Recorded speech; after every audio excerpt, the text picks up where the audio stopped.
Hi friends, welcome to பெண்ணே channel. இன்றைக்கி நம்ம வீடியோவில் பார்க்க போகிறது எல்லாத்துக்கும் ரொம்ப பிடிச்ச பிரியாணி தான் பார்க்க போகிறோம். எக் பிரியாணி.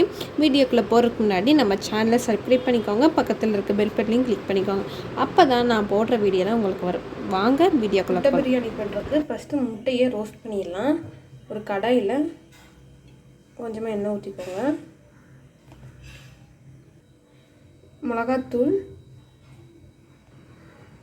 மிளகாத்தூள் சேர்த்துக்கலாம். இதுலேயே மஞ்சள் தூளும் சேர்த்துக்கலாம். 1/4 டீஸ்பூன் மஞ்சள் தூள் சேர்த்துட்டு முட்டையை சேர்த்துடலாம்.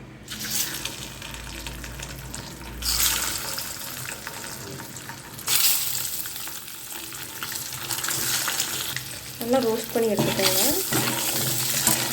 முட்டையில் நடுவில் கீறி விட்டுக்கோங்க, அப்போ தான் வெடிக்காது, மசாலாவும் உள்ளே இறங்கும்.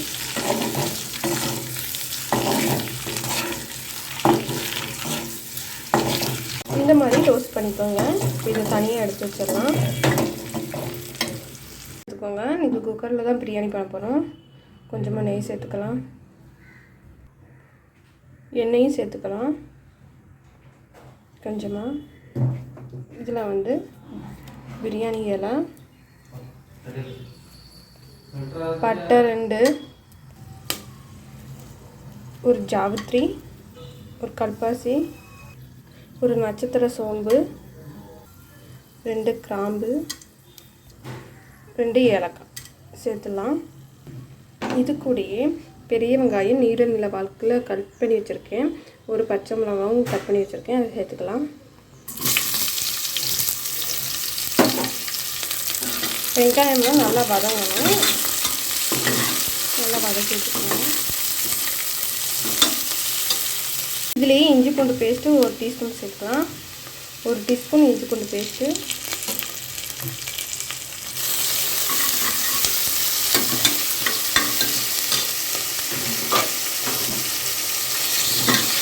இஞ்சி பூண்டு பேஸ்ட் பச்சை வாசனை போகணும், அந்த வதக்கிக்கோங்க. இஞ்சி பூண்டு பச்சை வாசனை போன அப்புறம் 2 தக்காளி பொடியாக கட் பண்ணி வச்சுருக்கேன், அதை சேர்த்துக்கலாம்.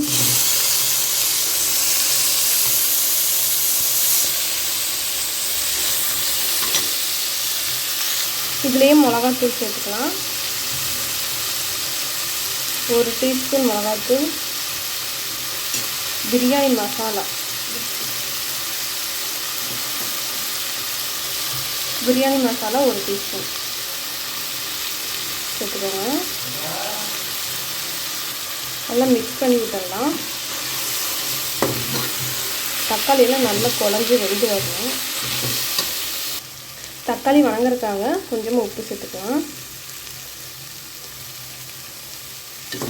உப்பு சேர்த்துட்டு நல்லா மிக்ஸ் பண்ணி விட்டுக்கலாம். எல்லாம் நல்லா வதங்கிடுச்சு. இதுலேயே 1 கப் தயிர் சேர்த்துக்கலாம்.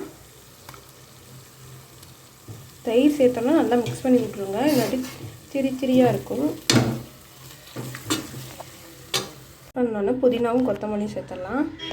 புதினாவும் கொத்தமல்லி தழையும் நல்லா க்ளீன் பண்ணி எடுத்து வச்சுருக்கேன். இதை இதில் சேர்த்துக்கலாம். சேர்த்துட்டு நல்லா இதையும் மிக்ஸ் பண்ணி விட்டுடலாம்.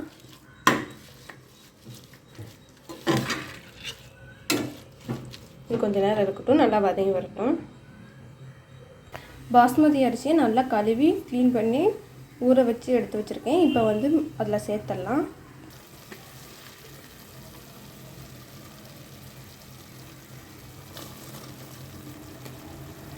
ரைஸ் எல்லாம் சேர்த்தாச்சு. இது நல்லா மிக்ஸ் பண்ணி விட்டுட்டு தண்ணி ஊற்றிடலாம்.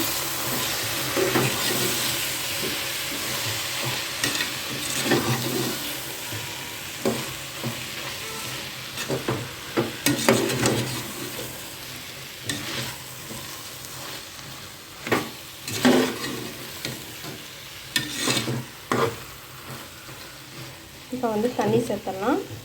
2 கப் பாஸ்மதி அரிசிக்கு 3 கப் தண்ணி கரெக்டாக இருக்கும்.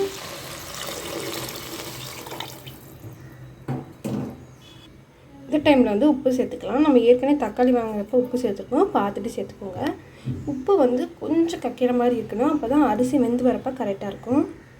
இதில் நம்ம முட்டையை வதக்கி வச்சோம் பார்த்திங்களா, வறுத்து அதை சேர்த்துடலாம்.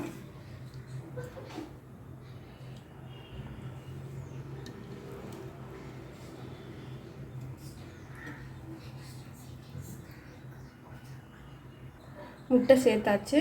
இப்போ வந்து விசில் வச்சிடலாம். விசில் வச்சிடலாம். 2 விசில் போதும். நம்ம பிரியாணி பாருங்கள், முட்டை பிரியாணி எவ்வளோ அழகாக சூப்பராக வெந்து வந்துடுச்சு. சூப்பராக இருக்குல்ல பார்க்கவே.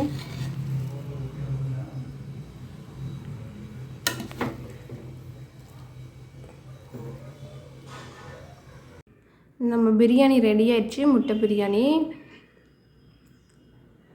நீங்களும் இதே மாதிரி வீட்டில் ட்ரை பண்ணி பாருங்கள், சூப்பராக இருந்தது. ஓகே ஃப்ரெண்ட், இவ்வளோ நேரம் வீடியோவை பொறுமையாக பார்த்ததுக்கு நன்றி. தேங்க்யூ ஃபார் வாட்சிங். பாய்.